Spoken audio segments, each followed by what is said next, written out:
Today's story is The Sleeping Beauty. Once there lived a king and queen who had no children. For many years they prayed for a child. Finally, one day their wish was granted and the queen gave birth to a baby girl. The happy couple held a grand feast to celebrate the birth of their beautiful daughter. The king invited all the fairies who lived in his kingdom. But the king forgot to invite an evil fairy. All the fairies blessed the baby girl and gave her beautiful gifts.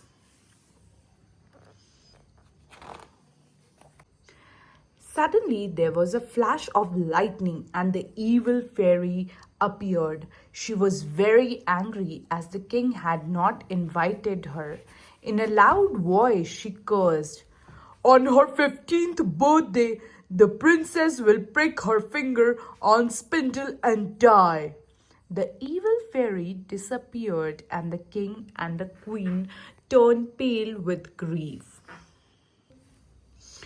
Seeing their sorrow, a kind fairy came up to them and said, "The princess will not die but fall into deep sleep for 100 years." Time passed by, and the princess grew up into a kind and charming girl. On the eve of her 15th birthday, the princess was walking in the woods when she saw a tower. She went inside and saw an old woman spinning at a spinning wheel in a room. The princess went close and touched the spindle. She pricked her finger there, and then she fell into a deep sleep, and the old woman turned into the evil fairy.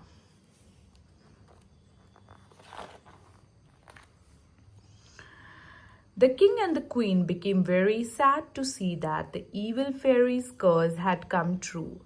The queen cried in the grief. "When she wakes up after 100 years, we all be gone. What will our princess do then?" The kind fairy again appeared and said, "After 100 years, a princess will wake her up." The kind fairy then put the king, queen, and the whole kingdom to sleep. The princess came to known as Sleeping Beauty.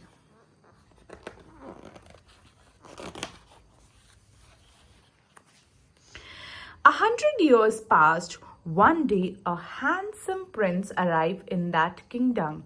He had heard many stories about Sleeping Beauty and was anxious to find out if the story were true. He saw an old castle hidden behind the trees. When the prince reached near the castle, the evil fairy transformed into dragon and tried to kill him, but the brave prince fought with her and killed her. Soon the prince reached the castle and saw that everyone was fast asleep. It was very quiet. The prince searched for the princess and reached the tower where the princess was sleeping. "She is so beautiful," he whispered and gently kissed her. The princess yawned gently and opened her eyes. As soon as the princess awoke, the 100-year spell was broken. Everyone in the castle and the kingdom woke up. The prince and the princess got married and lived happily ever after.